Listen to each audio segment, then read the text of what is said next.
Good morning. We'll call the Planning and Zoning Agriculture Committee meeting to order for Wednesday, April 17th. I've got it on. Oh. Is that the way it works? Did you hear me? Without, oh, baloney. Baloney. All right. You want me to say it again? I didn't think so. All right. Roll call, please. Mr. Althoff? Present.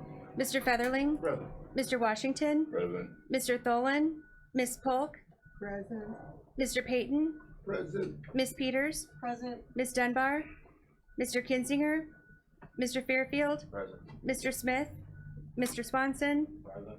Mr. Dennell? Present. Mr. Wheeler? Present. Mr. Searoy? Present. We have a quorum. Thank you. I don't have any requests for public comment. Is there any public comment? Okay, going to the approval of the minutes for the March 20th, 2019 meeting. Any additions or corrections? Motion to approve would be in order. Mr. Washington and Ms. Polk. And you got to give me a break here. I haven't been here for a while. All in favor say aye. Opposed, motion carried. Going on to our building report. Okay. In your packet should be the building report for March, excuse me, 2019. That month we issued permits for 3 new homes. Total residential permits was 48, totaling $11,342 in fees. Commercial permits, we issued 3, totaling $170,435 in fees. Total permits for the month was 52, and total fees collected for permits was $181,777, and total fees collected for the entire month was $184,597. How does this compare to last year at this time? Last year, we issued 49 permits at a total permit fee of $13,195. Okay, that's good. Really. Any questions or motion to approve? Mr. Payton, Ms. Peters, all in favor say aye. Opposed? Motion carried. Going on to Stormwater MS4 program discussion. Just like every month, I'm required by our MS4 program to ask if you have any stormwater issues that you'd like to bring to our attention or would like to discuss. Ms. Peters. Thank you, Mr. Chairman. County Highway 9 and 3000 East Road. Okay. Floods quite a bit now. 3000 East? 3000 East. Sycamore sometimes called. Okay. What's the issue? It's when it rains a lot, it floods, and then the semis go driving down the road, and it's up to their doors sometimes. So. Is that Rock Creek? It's St. Joe's Cemetery. Ah, That corner. yes, okay. I will forward that to the county highway. I believe that's a county highway there. Thank you. All right. Now, what's your subdivision called? Isn't it Rock Creek? Yeah, I thought so. All right. You have a stormwater ordinance presentation and discussion? Dr. Gingrich will be giving that. Dr. Gingrich brought to our attention that our current stormwater ordinance doesn't adequately address expansions of existing developments. The calculations, I believe, just don't really work, and he has come up with some new calculations that I believe do work, and he'd like to present that to you. Okay.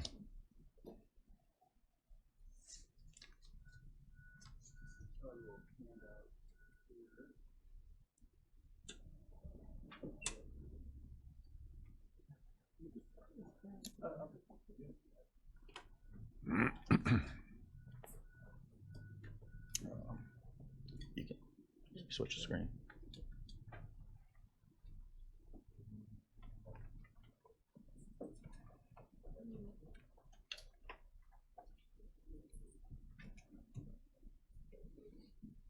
Okay, so So do you have an extra one? You have any more, Mike? yeah, actually I have a couple more.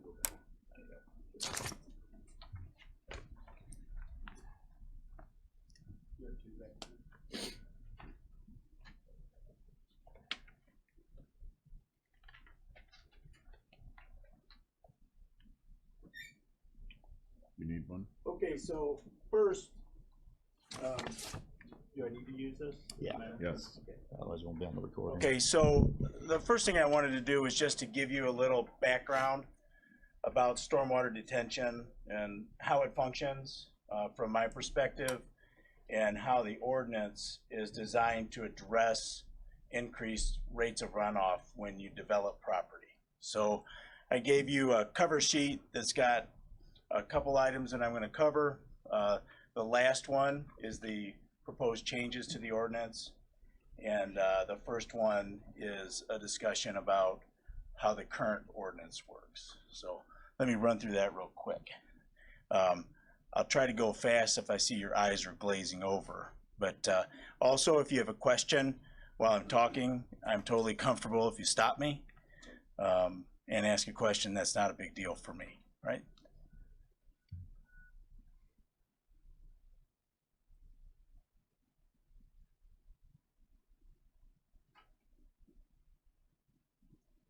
Okay, so the first thing I want you to look at is that second page, and it looks like this in your document. And I drew 4 curves on there, and the curves represent the rate of flow over time. Most storms fit the profile that's shown there in blue and in red. They start out slow, and then early in the storm they ramp up and have a peak rate of discharge or rainfall, and then they kind of tail off slowly. When we have development of property, we decrease the amount of water that's absorbed into the ground, and that does 2 things. It increases the volume of the runoff, and it also increases the peak rate at which it runs off, and that's represented by the blue and the red curve. So the blue curve would be before development, or the existing condition at a development, and the red curve would represent that increase. And it can be very dramatic. It can be a very dramatic increase going from agriculture or grass or a meadow to a parking lot. The orange curve represents the way the county and most of our local municipalities handled or tried to mitigate or decrease the impact of this condition before 2006. And that basically what we said was the rate of water running off a site can't increase.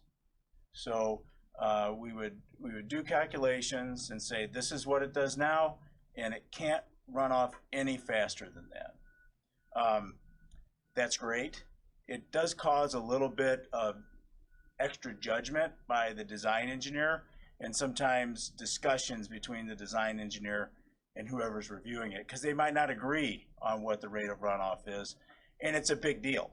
It's a big deal because that's going to determine how big the detention is, how much of their client's property it's going to take up on the site. So it's a financial, it has a financial impact on the project. And so that's just kind of a point of contention sometimes. When the county passed a new ordinance in 2006, they just kind of tried to make it simple to come up with that allowable release rate. And what they said is, you can discharge this much per acre. Doesn't matter about what's going on the site today. This is the rate that you get to discharge per acre. And they chose a very low value. And that value was set by Northern Illinois, up the collar counties. There's an organization called CMAP. And they did a little research and they came up with some values, and we're going to talk about those in just a second. Those are probably the lowest allowable release rates in the state of Illinois, and we're part of that. The ordinance that we actually modeled the county's ordinance off of came out of Peoria, and their rates were about double what we have in our ordinance. So the selection of that value is somewhat arbitrary, but you do have to make a choice. The key takeaway that I want you to get from those curves is that although detention addresses the rate at which water runs off the site, it controls that, and it does provide protection for downstream people, but it doesn't address the increase in volume. Okay, so a detention pond holds that water temporarily, but it still lets it all out. So that's why on that graph, I hatched that blue hatch there. That represents the volume that's stored in the detention pond. And the hatched area between the blue and the red line, that represents the increased volume that comes off the property. And in Illinois, nobody's come up with a way to address that because we don't have ground that we can infiltrate water into. If you go down to the southwest, they'll say, hey, you have to infiltrate all the extra water. You're not allowed to discharge any extra volume. But with our clay soils, that just doesn't happen. So you can hold it, but you're holding it forever unless it evaporates. So it's just something that we deal with. And that has causes its own problems, the fact that we increase the volume. If you look at the next sheet, it's our code. There's some markings in it. And I just wanted to show you what those allowable release rates are. So the allowable release rate for a 2-year event, and I'll talk about that in just a minute, is 0.04 cubic feet per second per acre. That's pretty small. Okay, so when you think about a detention area, something has to hold back the water. And if you're trying to hold back the water and say that it can't discharge more than, let's say, on a 10-acre site, you would still only be able to allow it to discharge like 0.4 cubic feet per second. That's like an 8-inch diameter pipe coming off of a 10-acre site. Okay, it can get pretty hard to restrict smaller and smaller sites because you have to end up with a smaller and smaller hole that you're holding the water back, and it just gets plugged up. So that number is mainly about water quality. The goal is to hold those small rainfalls for a while to let the oil and grit and all those things settle out of the water in the detention area before it runs off into the streams and rivers. So that's the primary impact of that 2-year event. The 100-year event, that's 0.15 cubic feet per second per acre. And again, that's very restrictive. So if you were to take a farm field and you were to look at a 100-year event, it probably discharges somewhere between 0.4 and 0.6 cubic feet per second. So that rate of discharge is about 1/4 what is typical for a prairie or a farm field, depending on how it's being used and the soils that are on there. So it's very restricted. Yes. Mr. Washington. Does the increased rate of flow away from the pond, does that increase erosion downstream? If the detention pond, with the restricted outlet from the detention pond, the rate of flow decreases significantly. So it should reduce the amount of erosion downstream. Sometimes, particularly with kind of mid-sized sites, the fact that we've concentrated all of that water into one spot and we're discharging it at one location, sometimes at that location it will cause erosion because instead of sheeting off over like a 200-foot wide spread out flow, kind of running off the property, now it's coming out of that restrictor that we've had in there, so there's a high velocity there. So what we usually do is we try to pull that outlet back from the property line and try to get the water to spread out before it leaves the property. And maybe you'll have riprap or something else that's trying to absorb that energy before it gets off the site.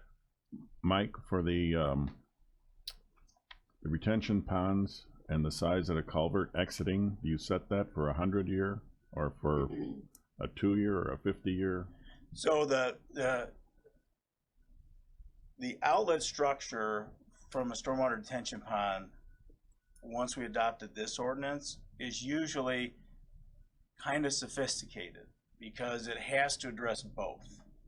So usually what it looks like is a large manhole, say 6 feet in diameter, and then down inside there's a concrete wall, and the concrete wall will have holes drilled into it, and there'll be different diameters at different elevations, trying to make it so, you know, you get the very low flows for the 2-year events, and you get the higher flows for the more significant events. Okay, thank you.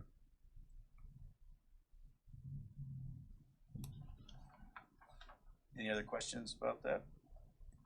Ms. Peters? Yes. Thank you, Mr. Chairman. So looking at this, am I understanding that you're wanting to increase the amount of water that would be allowable to be released? Yes.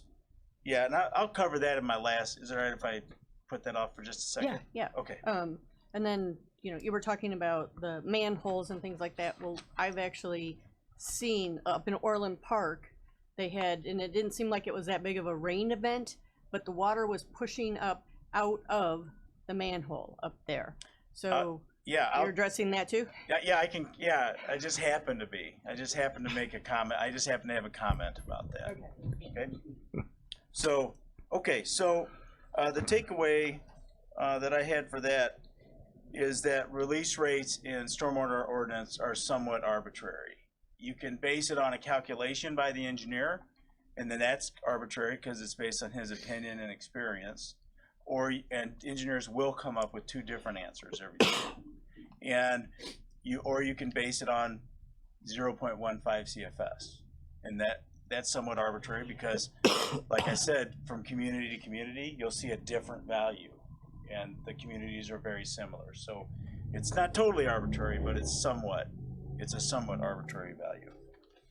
Okay, so the next thing I wanted to cover is probably the most interesting part to me, and that's this chart right here. And I think that you'll like this chart and kind of file it away because that table on the top has the rainfall intensities that engineers use in our area when they do designs. And I wanted to quickly explain that chart.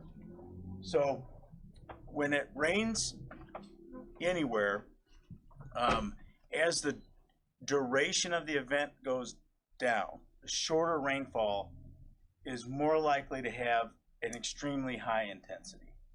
So you can have a 1-hour rainfall that has 2.5 inches, or you can have a 24-hour rainfall that has 7.5 inches. So 2.5 inches over 1 hour can actually make a much more dramatic impact than 7.5 inches over 24 hours. So when we're designing sites and designing storm sewers and looking at ditches, the duration of the event has a big impact. And there's a formula that I've written at the bottom of the page. It's called the rational formula. There's a lot more sophisticated ways of calculating runoff, but they all are kind of like this. They address the same issues in different ways. And I wanted to run through those things real quick. So the intensity is the I in there, and the intensity comes from right out of this chart. So if you look at that chart, as you go from left to right, those intensities are increasing. And as you go from top to bottom, the intensities are decreasing. And all I really want you to remember about that is that as the duration of an event goes up, the intensity goes down. Also, as the return period increases, the intensity goes up. All that means is, and it's I don't want to get into that, but when we say a 2-year storm, that does not have the meaning you think it does, probably. What it means is that this year, we have a 50% chance of having that storm. And the 100-year event, what that means is this year we have a 1% chance of having that storm. And that probability stays the same every year. Okay? So when the next year hits, we again have a 1% chance of having that storm. And again, so on total, you would say, oh, well, we'll have that storm about once every 100 years. That's what that number means.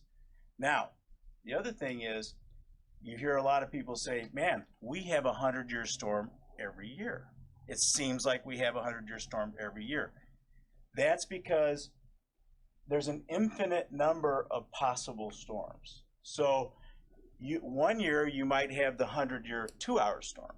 And then the next year you might have the 100-year 48-hour storm. And then the next year you might have the 100-year 6-hour storm. So one year you might have a lot of flash flooding.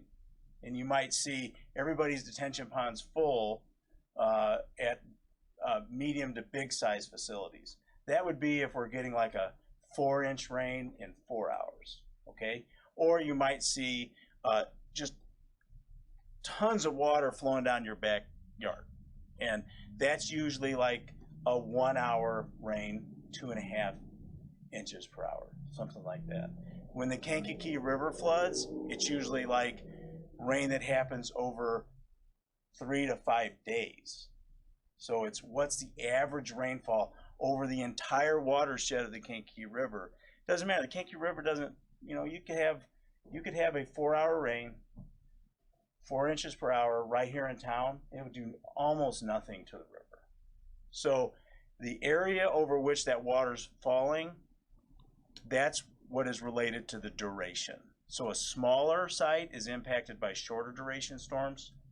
And the larger and larger and larger the ground that is draining to a certain spot, the duration that matters gets longer and longer and longer on that chart. So that's why it feels like you're getting, more rain. We're not really. We have times when we get a little bit more, and they're predicting that it's going to keep stepping up. But for the most part, we haven't had any craziness when it comes to So rain. what I'm hearing is there's no climate change. Is that correct? No, I didn't say that. I did not say that. So that's a tricky one. And the takeaway I want you to have for intensity is it's not real. It'll never happen. You will never have a 2-hour, 4.5 inches per hour storm. It will always be different. It'll be 2 hours and 10 minutes, or it'll be 1 hour and 45 minutes, and it'll be 3 inches per hour, or it'll be 5.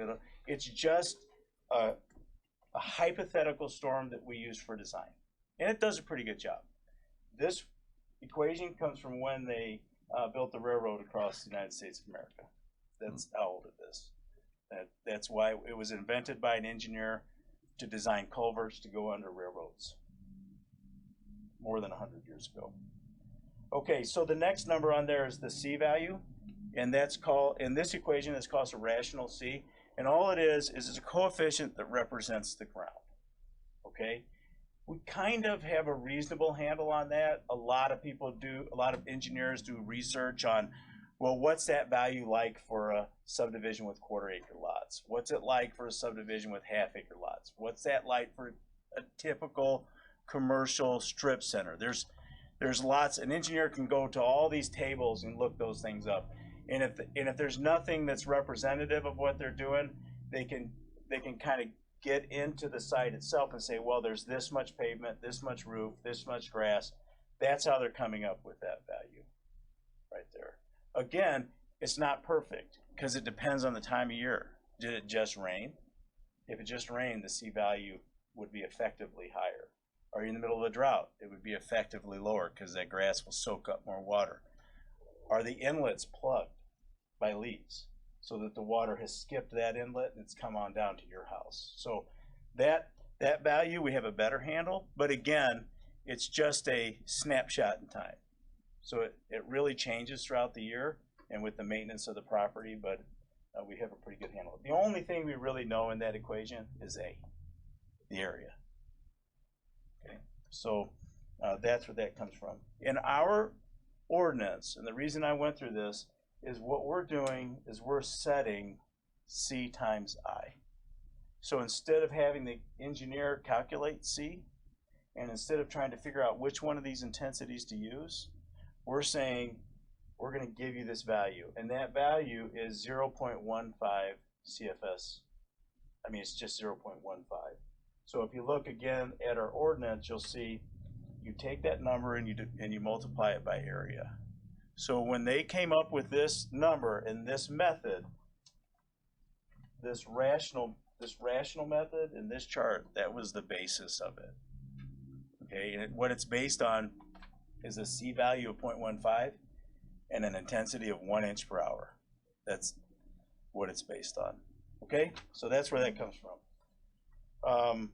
So the problem with our ordinance is that it doesn't tell me when I'm reviewing a plan or when I'm designing a plan how to deal with sites that already have impervious area. And I'll tell you why that's a problem. CSL is the best example because that's the biggest thing going right now. So most of CSL's existing site is, I shouldn't say most, about 65% of that site is already impervious area. And the Bungie facility, that site was about 50% impervious area, right? So, and it was designed before we had a stormwater ordinance at all. Then it was, some areas were added onto it when we had the first stormwater ordinance that said you can't release more than you're releasing today. So then there would be some detention during that time. And then the very last expansion of Bungie, that little warehouse up front, that one was subject to our ordinance. The problem with that is that when you do, in addition to a existing facility, you can't separate the runoff from that expansion from everything else that's already going on. So in Bungie, or I'll call it CSL South now, or the old Bungie facility, basically goes two directions. It goes down towards that park in Bradley to Industrial Drive, or it goes out to Route 50. So when they do that addition of that warehouse, it's going to go out to Route 50, along with all the other water coming off the site. And our ordinance doesn't give us an easy way to calculate the allowable release rate where it leaves the property. If you try to use 0.15 CFS per acre, you just won't do the addition because that will take up the whole property. So I don't know if you can imagine that, but now you're going to go back in time and you're going to take 60 acres and you're going to say you can release at 60 times 0.15. I think that's 9 cubic feet per second. It's not very much. The site already discharges 30 CFS. So if you do nothing, it's already discharging 30. If you add a warehouse, now you have to decrease it down to 9 for the whole site, and that just doesn't work. Basically, it takes up all of the remaining land. And what it does is it makes it more likely that a manufacturer or commercial building or somebody else will actually move to a green, what I call a greenfield site, so that they can just start from scratch and make sure that they have enough property to do the things they need to do. So the basis of my recommendation is that the rational C value for impervious area is 0.95. So for a really good thick stand of grass, it's 0.15. And that's what this release rate is based off of. And I wanted to try to keep it as simple as possible. I came up with a bunch of different ideas, but this is really simple. It just says you're allowed to release 0.15 CFS for all the existing permeable areas. So if there's any grass or turf or landscaping or anything, that your allowable release rate for all of that area is 0.15 CFS. But you're allowed to get credit for the existing hard surfaces that you have on the site, and you can discharge a little bit more from that. And so That's where the 0.95 CFS comes from. The way that works out is if you're on a site that has hardly any hard surface on it, it's really just like being at a green field. If you're at a site that's about 50-50, it gives you a little relief for the hard surface that you have on the site. It's still much more restrictive than the existing condition. It will decrease the flows off the site. So, for example, at the CSL, with all of their expansion, if they do it all, they're allowed to discharge for that 2-year event 4 cubic feet per second off of the site. And you can imagine how much more than that discharges from the site today. A lot more. Okay, and for a 100-year event, a 100-year event is a very extreme event for their site. But in any case, it's like 20 cubic feet per second from the entire site to Route 50. It probably discharges on the order of 70 to 75 CFS right now. If we change this, how's it gonna affect the neighbors? At the CSL? It will. The result of this change is that the flow off of the site will decrease. It will benefit the neighbors, but it won't decrease as much as it would have. But it will decrease the flow from the site.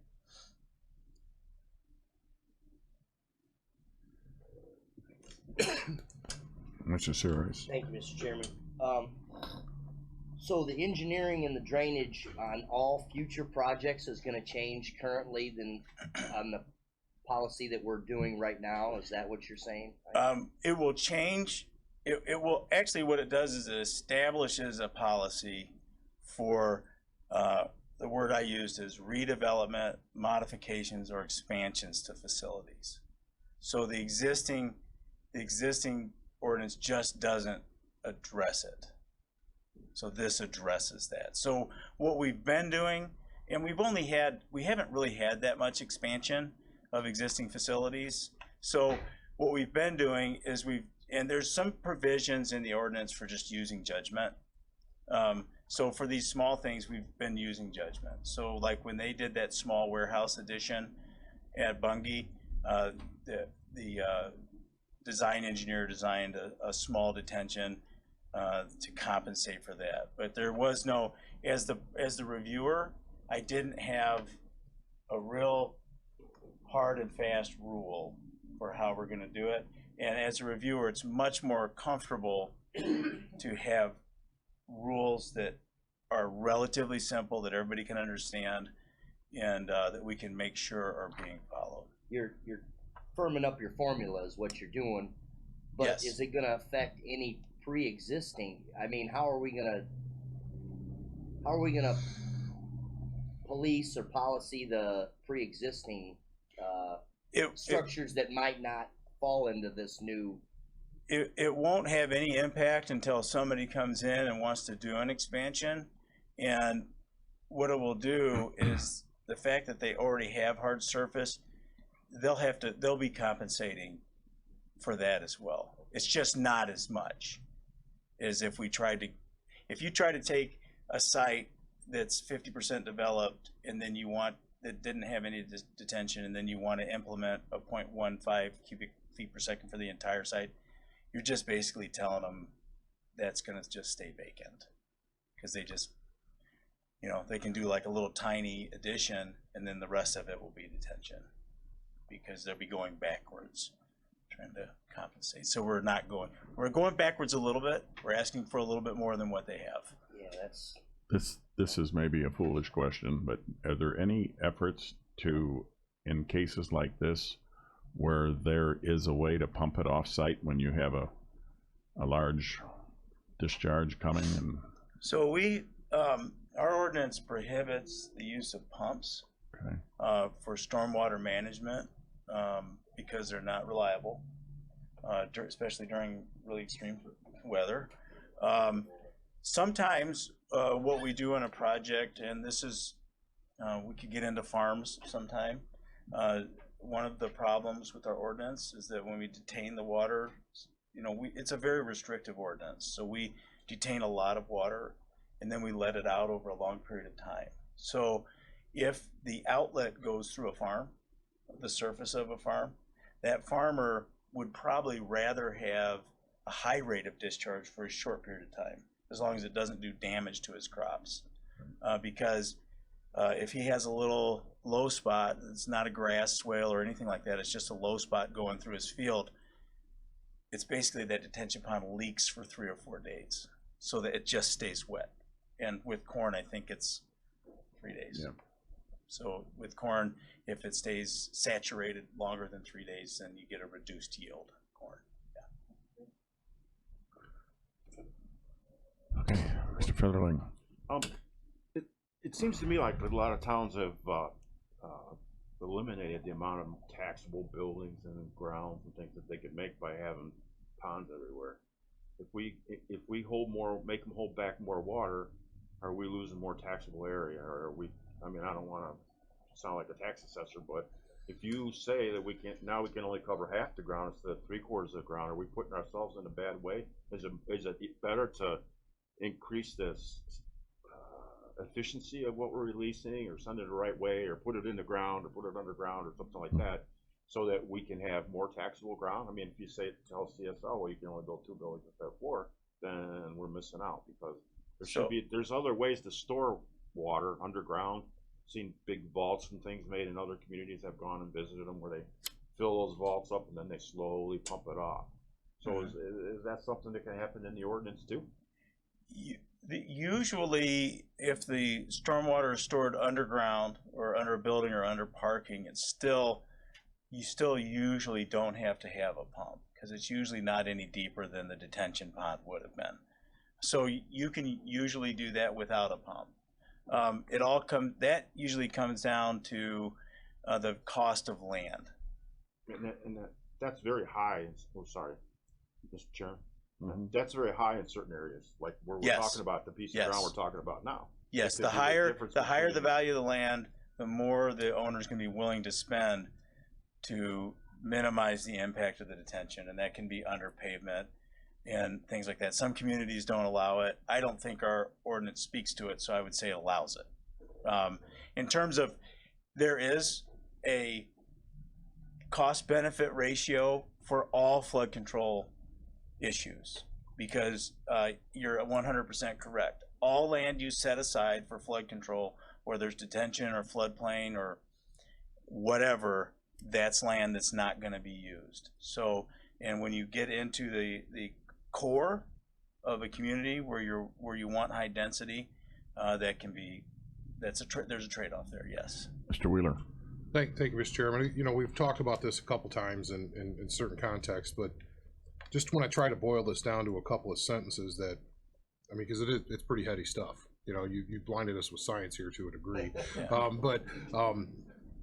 We have an ordinance with a coefficient, that CI coefficient, that makes it more restrictive if you are building on rather than building greenfield.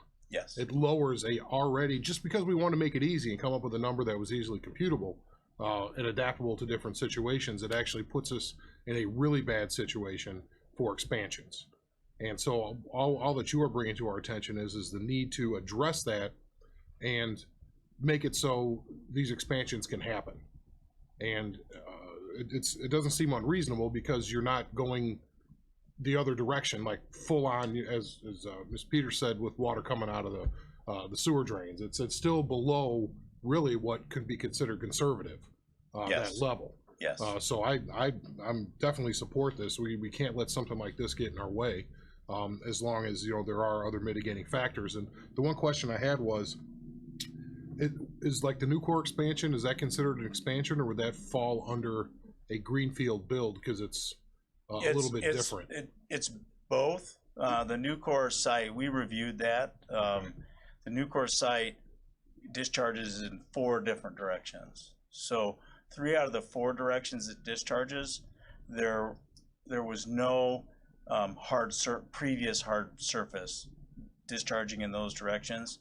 So that was easy. We just treated it like a greenfield site. We said you can discharge 0.15 CFS per acre from that. The southeast quadrant of what they're doing is a mix. It's a mix. It's intermixed with all the other business they got going there. So the criterion is if there is some type of hard Right. structure there. Yeah, yeah. If So it's it could be, significant. it could be a, you know, an expansion, but it could be on a greenfield site. Yes. Okay. Yeah. That's kind of where I was going. Yeah. Okay. And I want to answer your question. So getting back to the intensity chart, and I marked it on there because I wanted to bring it up. A 10-year, storm sewers are designed for a 10-year event, and people don't feel this way, but engineers, we call it convenience. It's called the minor system. It's totally for convenience. Whereas when we talk about stormwater detention design and ultimate design for facilities, we're using that 100-year event. So what happens is when you get a rain that exceeds the 10-year event, the storm sewer is full, and then water will start coming out of the downstream inlets and won't be able to get into the upstream inlets. That's planned. And what we say, what's flooding, it's two extremes. We say that's for your convenience, and then for flooding, we don't call it flooding unless there's actual damage. So people talk about flooding, and engineers always get a little confused in that conversation because an engineer doesn't consider it flooding unless there's actual damage. So we're more likely to say that little water leaking through a farm field is flooding than we are to say water going up over a road but it's not going into anybody's house is flooding. So that's why those inlets pop open with water. Okay. And if the storm sewer is too small, it happens more often than it should. Any other questions? Okay. Oh, Ms. Peters. I want to compliment you on looking at the big picture and trying to balance the ability to improve your property versus, you know, the flooding. So I just wanted to say that, and thank you for explaining about this storm sewer. That was interesting, and the definition of the engineer does not see flooding unless there's actual damage done. Right. So, and now, have you considered at all how the water from the possible Peatone Airport would affect this area? Is that ever considered in any? I haven't had the opportunity. I would love to have been part of those calculations. I'm sure there was a lot of work for a long time, and but the answer is going back to those little graphs that I gave you. It's easy for the engineer to control that rate that the water comes off the site. So you would think that Rock Creek and some of those other tributaries in the river wouldn't increase the flood elevation in the river because that peak, but we have a really hard time controlling that volume of runoff. So even though it doesn't increase the peak flows or the high water levels in the creeks in the river, it stays there a lot longer. So that's the problem with big facilities, all facilities really, and the weakness of the tools that we work with right now for those kinds of things, because the volume increases, and like I said, in Illinois, it's just, there's nowhere to put it. I'm not saying there's nowhere, there's no cost-effective solutions for getting rid of water so that it doesn't end up in the creeks. It all ends up in there eventually. If it gets built, I'll have it lakefront property. Mr. Washington. Wouldn't also the problem of an airport, wouldn't there be contaminated waters running off that airport, and it wouldn't necessarily be running directly into fields and streams?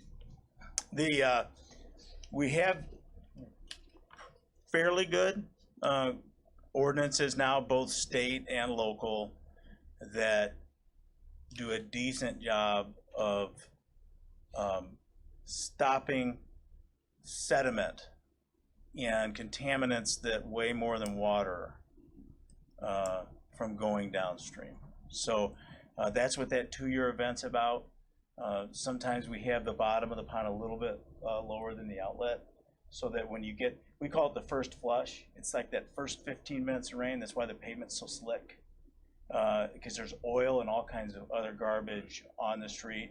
It rains, and for that first 10 minutes or so, it's slick. That's because that oil's washing off, and the goal is to actually let that stop somewhere and settle out. All of it doesn't happen, but we do a much better job of that now in the last 10 to 20 years than we did before that. Yeah. Mr. Wheeler. Just a lot of those questions about the airport, it's good to talk about it, because we're being, as a board, we're being asked to show support for that airport. People are coming to us, so we're gonna put it in front of executive committee at some point to weigh in on that and see what the board feels like. But all of those questions, retention, detention, mitigation, waste, runoff, that's all part of the Tier 2 EIS that goes to the federal government. Is that correct? That's what they look at to see if it meets their standard? Yeah, they'll go through a lot of inspection and review on the site to assure that their design meets a certain standard. And like I said, it'll never be perfect, but it's very good, and it's much better than what we've had before. Thank you. The last decade. Okay. Any others? Okay. Thank you, Doctor. Thank you. Mr. Chairman? Yes, Mr. Can we Wheeler. make that motion to adopt these numbers Okay. into the All right. Motion by Mr. Featherling, second by Mr. Washington. Any discussion? All in favor, say aye. Aye. Opposed? Motion carried. Going on to transportation, purchase of service agreement with Showbus. Jeffrey.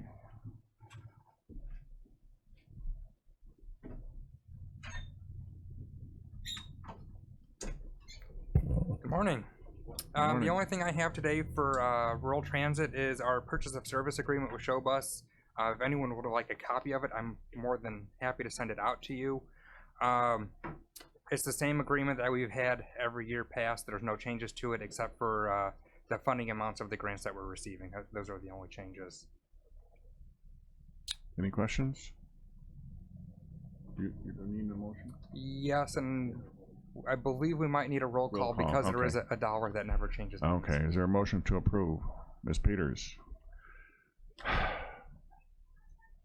Mr. Fairfield? Just give me a few seconds. Roll call, please. Mr. Altoff? Mr. Fetterling? Mr. Washington? Aye. Ms. Polk? Mr. Payton? Ms. Peters? Mr. Fairfield? Mr. Swanson? Mr. Dennell? Mr. Wheeler? Motion carries. Is there any old business? Mr. Wheeler? Mr. Chairman, I thought I should probably clarify. I made the motion on adopting the numbers. We need to adopt the numbers and the language. I was noticing that there were some language changes in here as well for the code. So as long as the second doesn't mind. All right, Mr. That Featherling? adjustment of the motion. Fine. Okay. He agrees. Okay, thank you. All right, thank you. Anything else, Jeffrey? No, I don't have anything else. Okay. Going on to old business. No old business. New business, one opening on the Zoning Board of Appeals. And then I believe Mr. Ben Wilson has something to say. I'd like to introduce Mr. Ben Wilson. Microphone. I'd like to introduce Mr. Ben Wilson. He's the newest addition to the County Planning Department. He is the Economic Development and Transportation Project Coordinator. It wouldn't fit on his business card, so we're gonna have to do something a little, change that title. But he works part-time at the Planning Department and the other part of the time at the Economic Alliance. It's a joint position. And Mr. Wilson? 815-228-6995. I do not have my cards yet, but it's a good number to reach me at. So yeah, as we kind of postulated the job and talked a little bit about on loan to the Alliance, let's say slightly more than 50% MPO, a little bit less than that on economic development. So there's several tiers of what I'm working on with the assistance of Dell and Tim over at the Alliance. Obviously, it's business development. It's focus on Route 50, you know, whether it be the Armour Road intersection or just the remainder of the corridor, working with Rick Hitchcock and his group, trying to find funding, trying to make projects happen, working through contacts statewide to make sure that we're, you know, represented at the table. Obviously, the chairman's doing a fantastic job of that. I'm just here to be an additional asset for that. Same with the MPO work that's being done. Any you know, thing I can bring to the table for Jeff and his team to make sure that we're receiving the funding we need to receive. If there's more funding available. We'll be undertaking a large economic development strategy rewrite at the Alliance. Our current SEDS is up at the end of 19. The SEDS is the document we utilize for federal dollars under the Department of Commerce. So we're trying to secure funding right now to update that. If we can't secure the funding to do that, we'll just end up doing it in-house, just for, I guess, this committee as we go forward. Part of the process probably involves taking on another partner. So we'll be looking potentially to Iroquois County. The big thing right now with EDA is if it's a multi-county SEDS, they'll potentially give us the funds to do the update. So say they give us $50,000, if we're adding another county, then Iroquois County gets a SEDS out of it. They'll be happy as they'll be able to use it, and we'll be happy as we won't have to shell out the cash. Anything you have. We're doing outreach within the municipalities right now, obviously, because half of my time is out, you know, not MPO, focused on the entire county, meeting with mayors, village administrators, chief staff at the villages to talk a little bit about their needs, their wants. I keep saying it, we're the government and we're here to help. You all know how important it is for us as staff to be out in the county and representing the entire county. So I'll be doing a lot of those initial outreach meetings in this first month. This is day 13 maybe. On the job, but trying to get this first month out of the way where I get formal introductions down, get a project list put together with everybody. I will then bring that back to the chairman. We'll kind of work through them, prioritize the items, and work on it. I think the goal will be for my position is to get this committee a staff report monthly, where you have an update on kind of a combination of what Tim and Lisa are doing at the Alliance, so you know a little bit about the economic development projects that have been released, and then on kind of the other side of just activities we're doing at this county staff level. So I'll work with Dell and Tim to make sure that gets done, so you're abreast of all the things we're working on and able to speak in the public about the activities we have in our department. So great. Any questions? Thank you very much. Thank you. Any other new business? I do. I was asked to show the locations of the 9 approved solar farms, so I'm gonna have to get up to do that. But okay. I think it's kind of old news now, but the state lottery happened last Wednesday, and the Kankakee County received 9 solar farms. One of them in the city of Kankakee, which would be the one in the city of Kankakee is this one right here, just past Eastgate on Route 17. And we had Goodrich, which is, it's not even on the map here. Out here, the Goodrich is behind the Goodrich Church. Red Stars. What's that? Is it the Red Stars that got accepted, or? No, this What's the map color of the this is stars? an old map. The color of the stars are the company that Gotcha. proposed it. It's an old map I just had on my hard drive that I threw up here. So Goodrich is out in this area. Vulcan is this one right here. That one was approved. Yankee is right on Route 45 at the end of River Road. Yeah, one in my district. Peterman is out on Vandercar Road. Spring Creek up on Route 1 just south of Sun River Terrace. Griggs at the corner of St. George Road and Route 1. Jasper out on Route 114. And Nostrand, which is right at the end of 6000 Road and Cardinal Drive. That should be all 9 of them. Do you know how many in the state were approved altogether? Not offhand, I didn't Okay. have that number. Okay. Any questions? 70 sound right? 78, 79, somewhere in that range. Between Ameren and Convent. Okay. All right. Any questions? Seeing none, a motion to adjourn and be in order. Mr. Fedling and Ms. Peters. Any objections? All in favor, say aye. Opposed, motion carried. Thank you.